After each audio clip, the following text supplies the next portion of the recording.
Annemieke Oostveen. I'm doing my English presentation for Professor Rebecca Few, and my topic is strong, not skinny. So since the beginning of time, girls have had different expectations than boys when they're growing up, and in today's day and age, I believe that the expectation of girls has become extremely irrational and unhealthy. So I would encourage young girls in this day and age to break the cycle and be strong, not skinny, as they're growing up. During the Renaissance era, painters would reflect the bodies of women to be in their natural state, and per my citation for Renaissance, in their natural form, they're considered to be absolutely perfect. A little meat on their bones was a good thing and not something to be hidden. So, as we progressed on in history, the Renaissance era had strong, big-framed women portrayed in their paintings, and then as we progressed through time, bringing us up to today's day and age, women are actually considered to be big in size 6 to 8, which was actually very skinny in the Renaissance era. And rice, for example, is a high carbohydrate and typically accompanied by fatty sauce, whereas vegetables are relatively low in carbs and typically only dressed with seasonings, but they cost more as a side dish than their predecessors. So as women, well, this is why I believe the higher class you belong to, the higher propensity you have to being susceptible to creating bad eating habits, whether it be bulimia or anorexia, to name a few. On the other side, unfortunately, low-income families in today's day and age receive food stamps, and food stamps only allow for you to buy canned goods or prepackaged goods, which have very low good calories and very high bad calories, which cause for higher propensity to obesity, childhood obesity, including type 2 diabetes, which is skyrocketing in today's day and age. So I would like for the mentality for understanding nutrients and food groups and how to eat properly at a very young age, that would actually help women to be strong and not skinny, or strong and not morbidly obese on the other scale. I have a strength and conditioning background, but I didn't always. When I joined the military, I realized that I was extremely incapable of carrying out my job, which was just to be able to carry a rut for a long period of time or be able to run for an extended period of time without wasting energy. So for many years, I believed that I was strong, but I soon realized that I was skinny fat. So I walked into a local CrossFit gym and watched a woman that was more than double my age press, shoulder press, which is a strength movement, twice of what I could. So having the mentality that age has something to do with the capability of being strong and not skinny, or strong in general, is completely negated in this fact. So at the age of 23, I decided to dedicate my time to teaching young girls how to become strong in the gym, whether it be gymnastics, track and field, strength and conditioning, CrossFit, swimmers, whatever.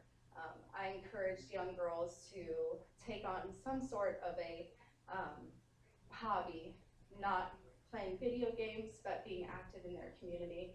And that also went hand in hand with their personalities.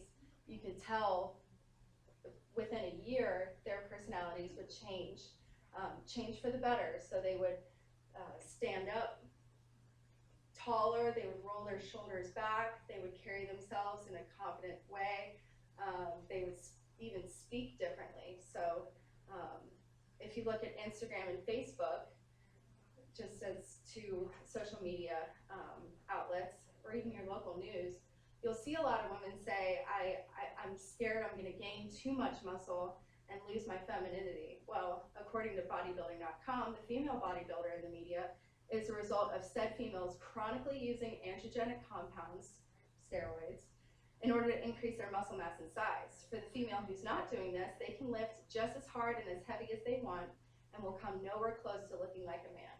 Scientifically, if we were to have the same workout plan as our male counterpart, we would only gain 60 to 75% of the same lean mass as our male counterparts. So it's physically impossible for us to do that just simply because of our hormonal compounds.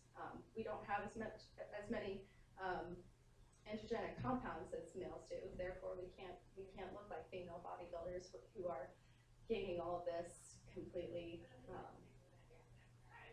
inorganically, let's say. So there's that. Let's move on to the genetics, environment, and learned skills in determining mental toughness. So strong in body and mind is what I would like for young girls to learn nowadays, and athletic prowess and success are exemplified in the media by women who are typically seen as butch or not feminine, strong-minded, calloused. So in the media, unfortunately, women who, such as the Facebook tycoon, who is a woman, if you didn't know, she works directly under Mark Zuckerberg. She is extremely strong, and the way that she carries herself is she rolls her shoulders back, and she has a very strong inflection that mimics a man's demeanor. So if you watch Fox News, is the worst. Fox News has a lot of women broadcasters, and when they make a statement, they have an upward inflection like this. So it's suggestive, like a question. Whereas when I'm giving you this speech right now, I am giving a downward inflection. It isn't the end-all, be-all. So not only can you carry yourself with a strong body, you can carry yourself with a strong mind, as well as strong conversation. Eye contact, positive feedback between yourself and whoever you're speaking with, those can all determine a strong, powerful background leading to girls growing up to be strong women, as opposed to the somewhat flaky demeanor that most girls have nowadays, simply because they are given the wrong guidance, I believe, not by their parents, but by social media for sure. So have you guys ever watched Grey's Anatomy? Okay. A frequent visitor to TED Talks and columnists wrote, high power pose, meaning folks who exhibit extreme power in their posture, experience elevations in testosterone, which is not naturally occurring in us, decrease in cortisol, which increases stress levels, and increased feelings of power and tolerance for risk. Low power posers exhibited the opposite pattern. So if you remember, one of the characters in Grey's Anatomy stood like this, and she said it was her superhero pose, and she would do it every single time she went into surgery. And that gave her a 100% chance of a positive surgical outlook. So it actually does increase everything. Your posture and your general demeanor will basically guarantee either a good or a bad day. I know that sounds crazy, but it does work. Also, when it comes to young women who tend to be prey to predators, unfortunately, it is in existence in today's society. The predator will always prey on the weak, right?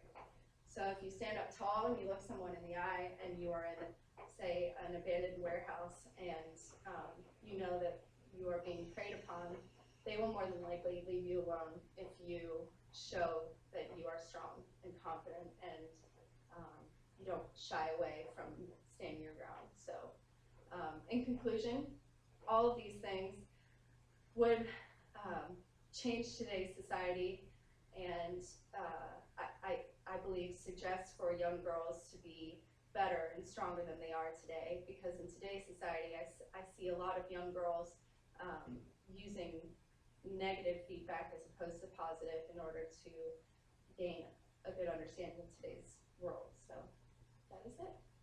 Thank you very much for your time.